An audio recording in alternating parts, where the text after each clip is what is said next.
I figured if Terry said we could be seated, I might as well.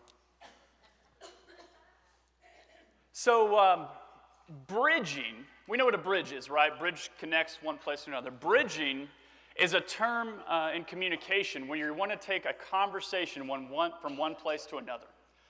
Okay, you know what I'm talking about when you're in a conversation, you're like, let's get out of this one. Let's go someplace else. You want the bridge. You want to bridging. Now, what just happened this past week is there was likely a whole lot of times where there was some bridging taking place. If you keep up with these things on social media, awkward Thanksgiving was trending. And the awkwardness is those conversations, like the people you haven't talked to in over a year, okay? And those conversations, they get weird because they go something like this. Why haven't you gotten a real job yet? And so you don't even have to be in the conversation. Just being there, you're like, where's the bridge? How do we get out? Or maybe it's, so when are you going to get married? You know, here's the one everyone loves, Thanksgiving, when it says, hey, we're going to go around the room and everyone tell what you're thankful for. And everyone else is like, this is a terrible idea. I've got to come up with something sappy. And it gets to like the little 6-year-old nephew, and it's his turn to say, and he's like, I'm thankful that we only have to come here once a year. And as a parent, you're like, how do we get out of this conversation right now? You know, there's a lot of different things that we're like, how do we move this? And some of them hurt. You know what? When are you going to have kids? Just like both of these hands want to slap you right now. You wore that? Yeah, just be glad I wore clothes, okay? And then there's some that they're funny, you know? Like they're too funny. They're like, this has gotten TMI, and let's just get out of here. Let's jump on the bridge and move to somewhere else in this conversation. You know, you ask Grandma, you say, Grandma, did you wash your hands after stuffing the turkey? And she goes, I didn't use my hands.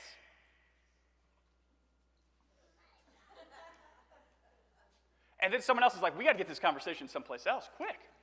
What happens in Luke 14 is there is a bridge. And what we don't see is it's an awkward bridge because Jesus has made things awkward, all right? So the majority of Luke 14 takes place in one house at one meal. And Jesus is invited in basically because he's kind of like this, who is this guy? What's he doing? And he's invited in for the Sabbath and he heals. Well, that's awkward. Because the Pharisees there, and specifically the prominent ones who invited him in, like, that's a no-go. And so all of a sudden, people are on the table like, well, this is getting weird. But then, not only does he heal, Jesus starts talking about humility to the most pompous people in town. And he starts talking about, hey, we should really be inviting in the poor, the lame, the blind, the crippled. And he's saying this to those who shun the poor, the lame, the blind, and the crippled. And some guy, we don't know which guy, but we know he provides the bridge because he's like, well, this is awkward. And he bellows out this. He says, blessed is the one who will eat at the feast of the kingdom of God. Let's get away from this awkwardness of talking about loving people that are less than and being humble. Let's move on to talking about the good things to come. And Jesus looks at the man, and we don't know if there was a nod. We don't know if there was, but Jesus says this. Jesus goes on and replies, a man once gave a great banquet and invited many guests. And it's story time with Jesus, and it's always great to have story time with Jesus. But he's sitting around the table and he says, a man once gave a great banquet and invited many guests. Now he's looking around this table, many guests, great banquet going on. And he continues on with his story. He says, when the banquet was ready, he sent his servant to tell those who had been invited, come, everything is now ready. Now this happened Thursday. Okay, you knew, when you gathered together, you knew there was going to be a meal that day. But if you're like a lot of families, you just don't know when it's going to happen. Okay? At some point, someone's going to say, all right, time to eat. And it may be 11, it may be 4. You don't know. You don't know. But you run up the stairs, you come running to the table, you get ready to the feast. You just know that day, the feast is going to occur at some point. Okay? All right? And so the call goes out, hey, come for everything is now ready. But they all began making excuses. There's a great banquet. Everything's ready. Come on. Now, a couple things in context. We need to understand what's going on with this. All of those who were invited agreed. I mean, have you ever got an RSVP letter or a save the date letter in the mail? Okay, and you send one of those back. You agree that, hey, on that day I'll be there. Okay, I'm going to show up. I check the box. I mark chicken. You know, I'm going to be there. I plan on eating. It's going to be great. And see, the reason this was done is because the host need to know how to prepare. I'm putting the call out. How many of you are coming? I need to know how many animals to butcher. I need to know how much food to get, how many settings to have. Okay? Some of you are now paying attention because we talked about butchering animals. Some of you are here. But that call goes out. Are you invited? So all of these people that we're going to be talking about have accepted the call. But when the dinner bell rang, when the hollering down the stairs, when kids, it's time to eat came, come, everything's ready, they all give excuses. And I want you to understand, they had all agreed to come, but now they're making excuses. And excuses go like this. Hey, I just bought a field, and I've got to go inspect it. Okay? The next excuse. I've just bought 5 pairs of oxen, and I'm on my way to try them out. I got to go check on them. Okay? I like this one. I just got married. I need to get home to my wife. Now, we can read this out of this demographic, out of this time, out of this culture, and go, oh, okay, I think these are all valid. Not a single one's valid. Okay, let me explain real quick. Every single one of these excuses is junk. All of these people agreed to be at the feast. These are the excuses. I've just bought a field, must inspect it. At that time, you couldn't just eBay and I won, I got the field. This was a long, drawn-out process. It was something that took lots of time. Banquets occurred late afternoon into the evening. How many of you want to go inspect a field in the dead of night? None of us. It's a lame excuse. It's junk. There is no really validity to this excuse. Okay, the next one. I've just bought 5 pair of oxen and I'm on my way to try them out. This would be, for example, you telling me, hey, I just dropped 25, 30 G's on a car. I'm about to go see what it looks like. What? Yeah, I just called up the lot and said, hey, pick me one out. I'm coming over. No, nobody does that.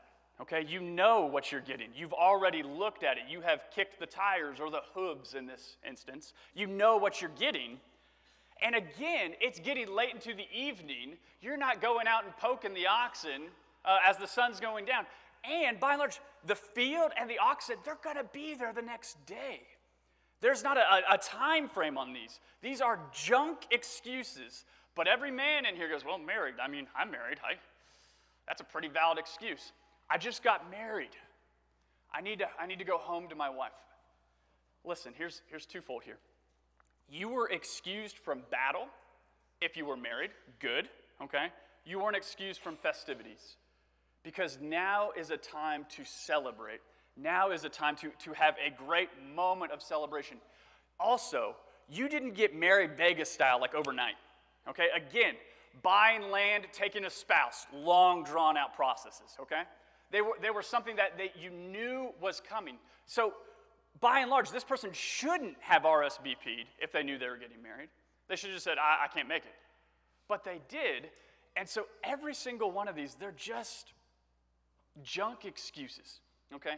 So the servant's going to come back, and he's going to talk about this to his master. How's that going to go over? The servant returned and reported what had happened to his master. Pause for a second. I know this has happened not only this past week, but in the past. How many times have you been at a wedding and you're enjoying a great feast, you're enjoying a great meal, and you look over a table and you see the little placard with someone's name and they're not there. And you're like, I hope they have COVID because any other excuse is kind of, I mean, you RSVP'd to be, that's why you have a placard. You said, hey, I'll be there. And then you didn't show up. You're kind of like, I hope it was a terrible car wreck. I mean, I know you don't think that, but you're like, there's really no good excuse to say, hey, I'm going to be there and then not come. Think about it. To produce a wedding, it's a big feast. There is an expense, and it's a gift of honor. I want you here. And a lot of weddings, they're limited. We're capped at, this is how many we can invite. And so what happens? They don't go, I don't know, just draw names out of the hat. I mean, there's some labor, and who do I want here? And so for your name to be on a placard, say, you matter to me, you're important to me, I want you here. You've agreed to be here. And then to not show up. How do you feel as the father of the bride for that one? Look at me just take these placards. I'm going to put them in my pocket. They're on my naughty list, okay? At the same time, some of us, I mean, we were expecting more people than what came for Thanksgiving feast. You know, things came up, things happened. We're like, come on. Some of you right now are like, oh, I was the come on guy. Like when a feast is made, we know who's coming. We're excited about who's coming. And see, this is where the father's response, the master's response is going to be. The master was furious. We've got to understand, the master's furious because these people already agreed, and now these people are saying, nah, I don't want to. The master is furious. Let me explain why the master is furious. Because what the guy with the land held up as an excuse, the master knows something. It's not an excuse, because if we're honest, behind every excuse is something else. The master knows it's not an excuse. You're just disinterested. Disinterested. I wrote this word. I should know it. So we're like, hey, I bought some land, and the master fully knows, no, you are just disinterested in what you had said you were into, and the master's furious. And the man that says, well, I've got oxen. I've got to go check them out. This is my excuse. And the master's like, I'm reading right through that. I know that you just lack the desire. The master is furious. Because behind every excuse is really just, it's a veiled comment, okay? And we see the excuse. I'm married. And kind of we're like, oh, I think that's valid. But the master goes, no, you're just denying my invite. It's a straight denial of you coming into my presence, of you accepting this gift that I desired for you. The master is furious because the master specifically chose someone, specifically made preparations for them to be there. They agreed, they're not there. The master says, go quickly. He says this to his servant. Go quickly into the streets, the alleys of the town. Invite the poor, invite the crippled, invite the blind, and invite the lame. He says, go get them. Go get them. In verse 22, I want you to understand something. This is why the master is furious. We can add time where time doesn't belong in between scriptures. There is no time between 21 and 22. This is taking place in one conversation. The servant says, sir, what you've ordered has been done. There's still room. Hold on for a second. Let me explain this.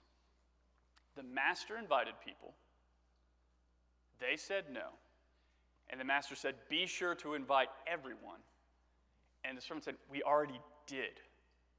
Why is the master furious? Because those that are now claiming, I've got some oxen, I've got some land, I've got a wife I got to deal with.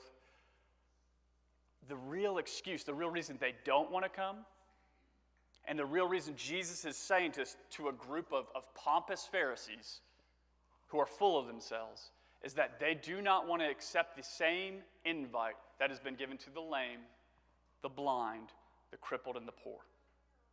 Okay? And this is why the master is furious. Because they will not humble themselves to gather around the same feast with everyone that's been invited. I want us to understand something. We're Gentiles, okay? We were not the nation of Israel. We are those that were fought.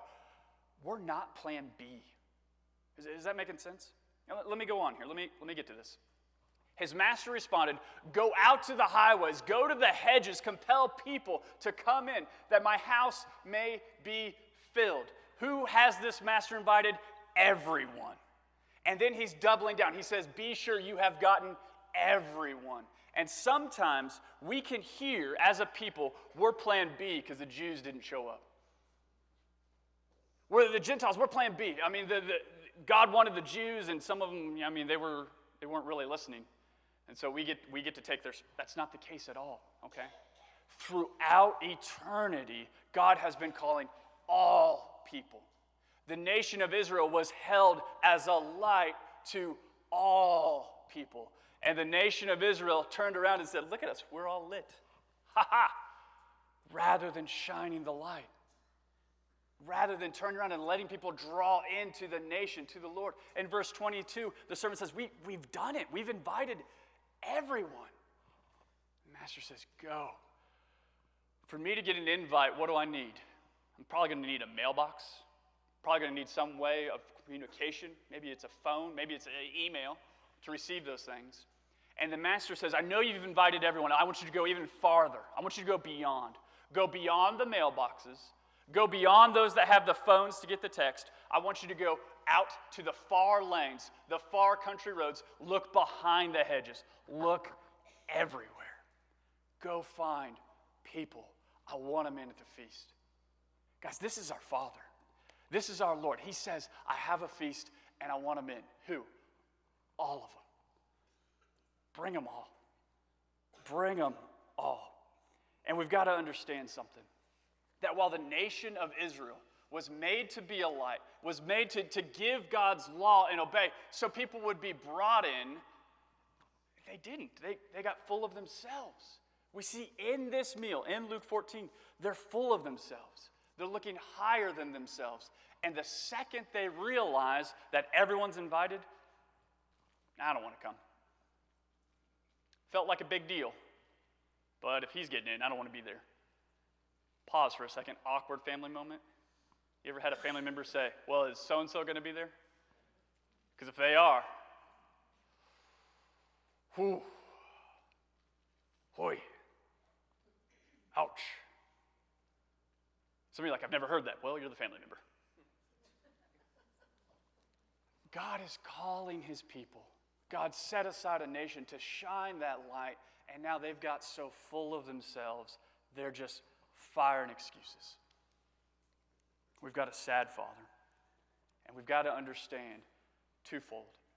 We were always invited, but we're the people that weren't right there. We're the people that weren't on the main highway. We're the people that didn't get that big, grandiose invitation because we were a little bit farther off. We were a little bit farther away. And some of us, we've been on the highways. We've been behind the hedges. But the master of the banquet, he says this in verse 24. I tell you, not one of those that were originally invited will get a taste of my banquet. And there is two ways to look at this.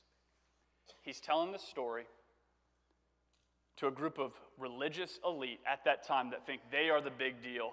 They are so close to the second coming, they almost smell righteous. That's how they walk around.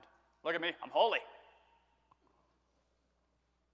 And he's talking to this group right there. You're not even going to taste it. Why?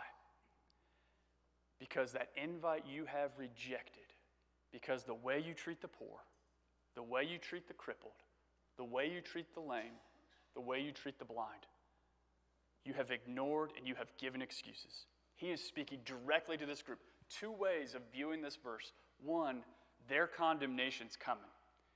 And it's coming in 70 AD. Rome's going to sweep into Jerusalem and they are going to stamp it out. Okay? They are going to stomp that town. And here's the reality, that some of those people in that room at that time with Jesus are going to fail to claim him as Lord, and they're going to die by the sword. That they're going to think, we're the nation of Israel. And they're going to fail to hear, come, all things are ready.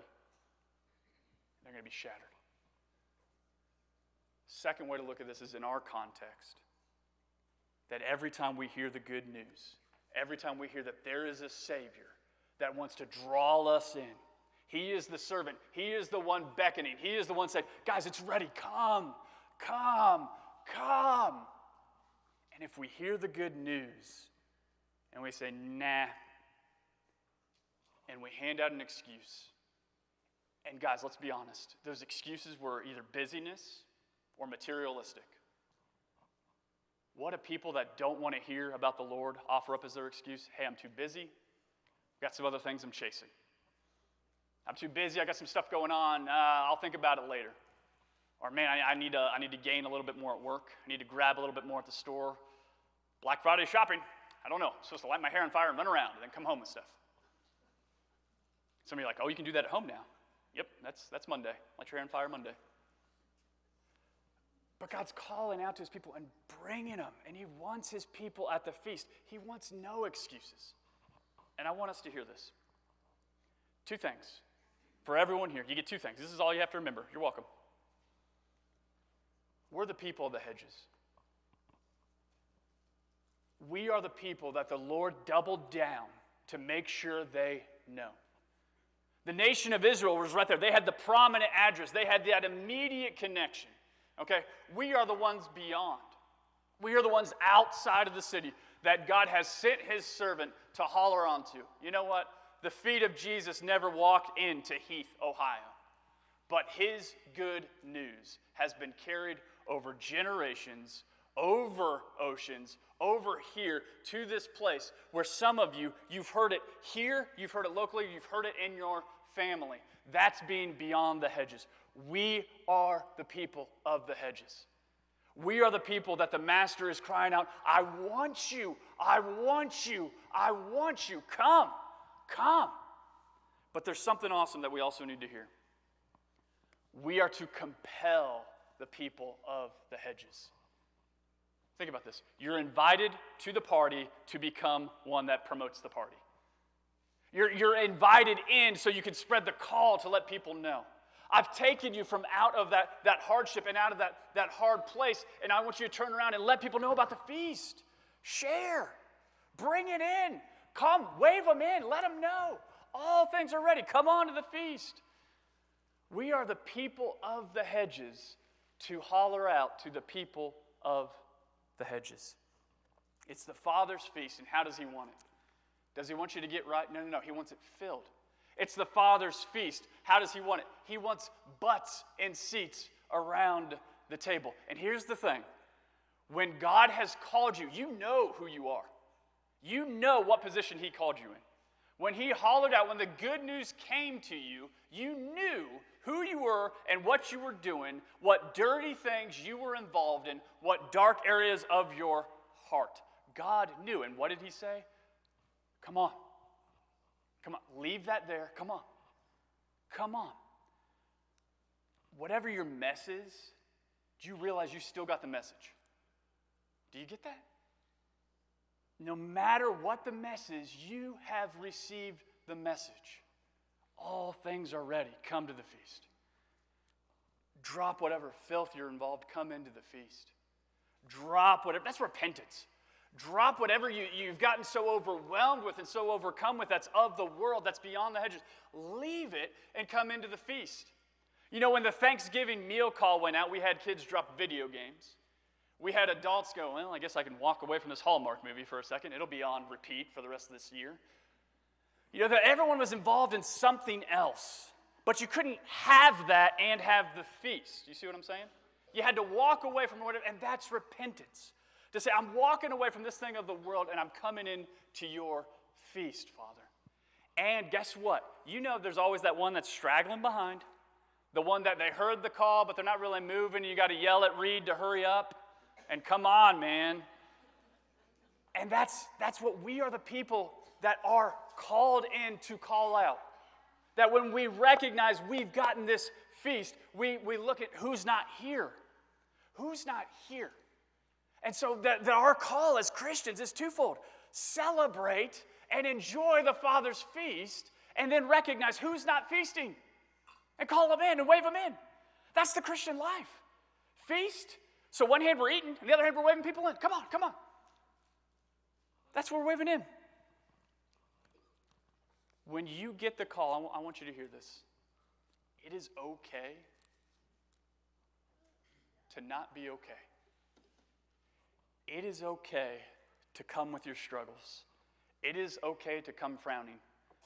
It is okay to come with a bad attitude. It is okay, like, here's my bag of junk. And just come. And so many of us are like, I must take care of the junk first. I must change my attitude first. I've got to get these things right. But you realize those excuses are just denials. Those excuses are just a disinterest. And those excuses are frankly just, I want to tell you something hard. some of us, we are not enjoying the Father's feast because we really enjoy our problems. Some of us are not coming to the table because we'd rather be busy just taking in what the world's got. And so I say, hold on 1 minute, or after this happens, and just like the field, the oxen, the wedding, the master's like, no, come on, no excuses. And we need to be a people that can recognize, man, I am full of excuses. I'd rather be full of God's righteousness. I am full of reasons I don't want to come and celebrate with the Lord. How about for just a second, you know what, let's go feast the Lord. Let's worship. And some of us are like, I don't know, I'd rather fill up with worry. Let's worship. Let's come to the table. Let's gather around. And to understand, this is all the call is. Come, call out. Walk away from whatever you're in the middle of. Walk away from whatever's holding you on. Come and call out. I want to talk about the people of the hedges for a second. And let me move this slide up. Recognize this. Party guests become party hosts. This is what we need to. I realize I'm talking to a lot of party guests right now, but I want to make sure you understand in your partying, you are to be petitioning people to come in. Okay? That's evangelism. If that's easier to say, hey, tell people about the party, that's evangelism, okay? Like, oh, that's easier. Tell people about a party. I want to talk about the hedges for a second. A week and a half, 2 weeks ago, in between the kids leaving the house, we got 2 shifts. The boys head to the middle school and high school, and then Ellie leaves later. I went out to do a quick jog and to come home. And as I'm jogging down here, I see 2 police cars, 2 officers talking to someone. And I think, well, that's not normal, and that's not good. And as I get closer, the person turns. It's a gal. And I can see in her eyes, as I'm approaching from a distance, I can see absolute fear and get me out of here. Like her eyes are just screaming, help. And I'm really kind of wish I would have picked a different route today. And as I get close enough in earshot, but far enough away, I'm like, huh, what? She says, hey, do you have a cigarette? And before I can say anything, one of the officers, which good joke, by the way, one of the officers goes, he's jogging. Joggers. That was pretty much the joke. I was like, good call, dude. And I just keep going. One of the officers, as I'm going, he goes, did you call this in? I'm like, oh, no. I get maybe 3 houses away, and like, it's just, the wall's right in front of me. It's turn around, go back. Like, I don't want to. She's a woman of the hedges. Let me run away. So I turn around, I'm going back, and I can tell whatever's going on, it's kind of dissipating, it's ending, it's going on. And I get closer to the gal, and my intention is I'm going to go buy you a cigarette. Do they sell them in singles? I don't know, but we're going to go find you one. Because clearly you're needing help here. And I realize she just wants me to stand by her, walk with her. The officers are leaving, and I ask, hey, what can I do? She's like, I'm walking back. I don't know where back is, but that's where I'm now going. And I can see that her hair is matted on one side. And it's because it's full of dry blood. And she's hunched in a way which I don't know how you walk with broken ribs, but it kind of looks like she'd be having some broken ribs. And I'm thinking, what is going on? And so I say, hey, do you want to go to the store? Can I get you something? Can we go somewhere? And she says, no, I just need to go back. Okay, we're going back. And step by step, she tells me her story. She says, I'm supposed to be starting my new job today. And I'm like, that's awesome. She says, but my boyfriend beat me last night. Beat me to the point where I just ran out. And then the officer stopped me. And I said, well, it's kind of a quiet area. I'm sure if someone saw you out running, they would have called. No, she goes, no, I'm glad they called the police. I can't handle talking to police. I said, where are we going now? She goes, well, I got to go back. And I'm thinking, I don't think we should go back. She says, no, I have to go back so I can get ready for work. And I'm thinking, this is a terrible idea. I'm talking, I'm walking, and all we're doing is we're going back to a hotel because that's what the finances allow. And her hope is to get in with things smooth enough that she can get cleaned up and make it to work. And she's in no condition to walk, so I'm walking her down to the hotel, doing nothing really. And I see other police officers, and I see her just kind of audibly not excited about what's going on. And she says, starting a new job, I'm really excited. I'll finally be able to get some money, get some things going together.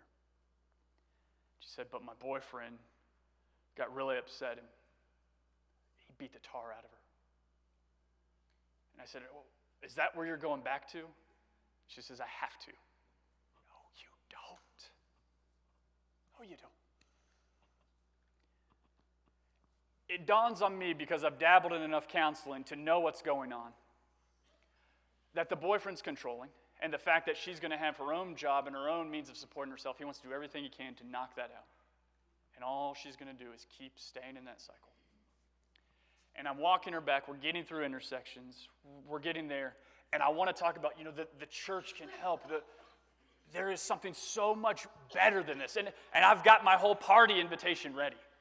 You know what I'm talking about. You're like, I should tell them about the Lord. Let me think of 3-point how.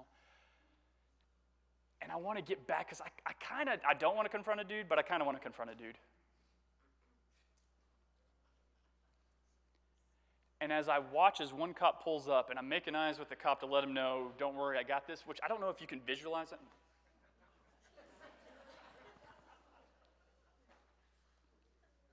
And he kind of, all right. I turn back to her, and she has, no joke, leaped and almost rolled and has taken off back to the hedges, far enough away that I can't catch up. And just in the time of me trying to tell the officer I got it, she's already taken off. My party invitation's still in my hand. The call to the Lord's still there. She's going back to the hedges. I am no different than her. Because in the midst of my struggle, in the midst of my pain, running around just doing whatever I thought I could do to get by in this world, someone threw a party invitation in my hand. And you know what I did? For the first dozen, I just threw them down. I was like, I don't care. But I was kept giving party invitations and party invitations and party invitations, to the point where I thought, you know what? This sounds a whole lot better than the mess I'm in. And my mess wasn't that bad. I mean, I did not have blood-matted hair.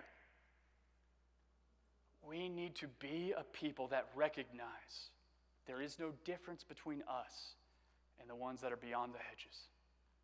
That we got the same call. We have come to the table to spread the call, to speak to those that are out there, to the blind, to the crippled, to the lame. Some of those people are within our own family. Some of those people you saw a few days ago. And I don't know if the party invitation went out or not.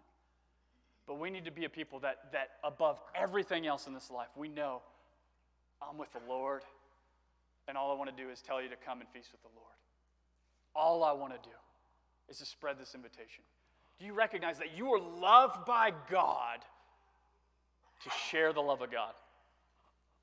How great is that? You were loved at your worst, so you could just share the love to people that are at their worst. That this is the call of faith. Come feast and spread the news of the feast. This is the people of God.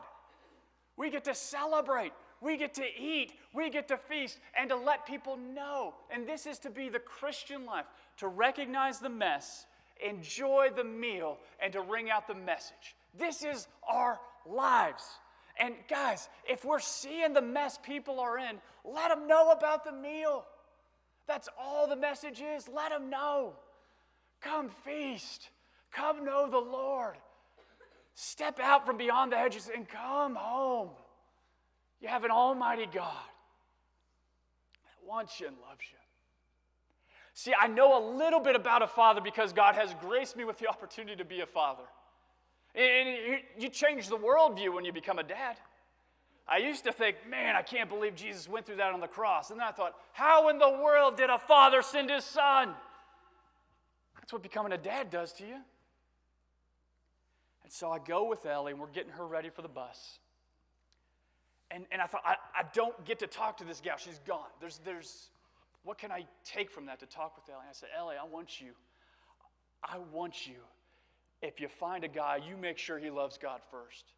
And you know what she says to me? Yeah, I know, Dad.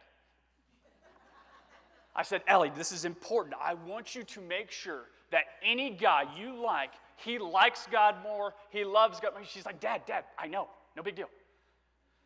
I'm having a heartfelt moment here, dear. And I'm trying to go on. I said, okay, make sure he loves God. And then second, after loving God, he's to love you. She goes, no. Yeah, he loves God first, and then she goes, no, Dad. He's supposed to love God first, and then second, trust God. All right, okay. So he loves God and he trusts God. And then after those two, he can love. No, Dad. I'm thinking, what? Don't interrupt me. I'm the preacher. And we're sitting on the curb right out here waiting on the bus. I've got this little Charles Spurgeonette next to me. And she goes, Dad, they need to love God first. They need to trust God second. And third, they need to listen to God. Girl. And I'm like, where'd you hear that? Where'd you get that? I mean, I'd like to say, yes, you learned the lesson. I taught you a lesson. No. She's like, Dad, Bible class.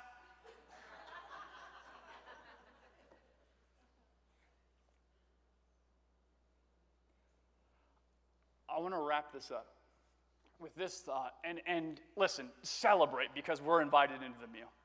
Absolutely celebrate. If you do anything today, in the midst, it's kind of a ho-hum day. Don't know why. What happened yesterday? I don't know. It's a ho-hum day. The rain is falling. Smile. And just be like, I'm going to the feast. The Father has invited me in. I ain't giving any excuses. Do that today. But I want to say this. I did the math on this one. There is 8,760 hours in a year. 8,760 hours in a year. And I'm thinking of my daughter, Ellie, and I'm thinking, I thank you, God, that she gets you, she loves you, and she wants to grow in you. And I know, listen, I'm trying, but I know a lot of this, God, you're involved with, okay? Each of my kids I want to bestow holy wisdom upon, but they already have it. I'm like, oh, okay. And so 8,760 hours in a given year. How many hours have been lost without sleep for the mothers and fathers thinking of their children that are out beyond the hedges? I don't know the parents of the girls I talked with the one I walked back to the hotel. But I think any good father and mother has lost a whole lot of sleep with that situation. 8,760 hours in a year. I'm going to cut off 4 weeks, 52 weeks in a year. I'm going to cut down 4, give you vacation. 48 hours. 1 hour a week. 48 hours, 1 hour a week. To put yourself in a position to be continually reminded about the feast. To put your children in a position to continually hear and be reminded about the feast. Listen, I know my children well enough to know they don't listen to a lot of what I say. But you know what's awesome? That 1 hour a week has got my little daughter ingrained with, listen, if a boy's showing up to me, I got to be sure he loves God. I got to be sure he trusts God. I got to be sure he listens to God. And that's not a lesson I've taught her. It's coming from 1 hour after the other, week after week. Just coming and stopping, pushing the busy enough. Here's what I'm doing. Mothers, fathers out there, an hour before service. Give your child a chance to hear. Give your child just a chance to listen. And I want to say this, it's good for you too. 48 hours in a given year may save countless nights of sleep down the road. Is it a guarantee? No. But is there something there that God's guidance is saying, hey, this is going to be helpful? Yeah, absolutely. And so I want to invigorate us a little bit. I want to poke us a little bit to realize God's doing something. And it's not just getting to that meal. It's making sure that our own family members, and our extended family members know about that meal. And that we're feasting. And that we're reaching out and we're sharing and we're telling people. And I want you guys to know, you are going to come across people of the hedges. You are going to show up. It may not be 2 police cars and a gal looking frantic.